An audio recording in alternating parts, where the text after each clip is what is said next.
رسول اللہ صلی اللہ علیہ وسلم کی حدیث 5346 نمبر.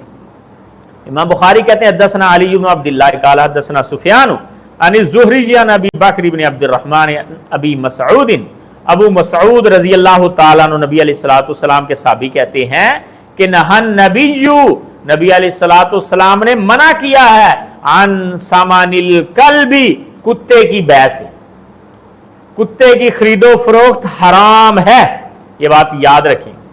کتے کو بیچنا اور کتے کو خریدنا یہ حرام کام ہے. جس بھی نسل کا ہو، جتنا بھی اچھا شکاری ہو اور جتنا بھی مالکوں کا وفادار ہو، کتے کا کاروبار یہ حرام کاروبار ہے. یہ بات یاد رکھیں. کتے کی قیمت حرام ہے. وہ آپ دیکھ لیں آج کل جناب مارکیٹیں بنی ہوئی، ٹلنٹن مارکیٹ، کتوں کی خرید و فروخت ہو رہی وہاں پہ بھرپور طریقے سے اور بڑے بڑے مہنگے. حرام ہے. کبھی بھی کتا نہ خریدیں، نہ کتا بیچیں.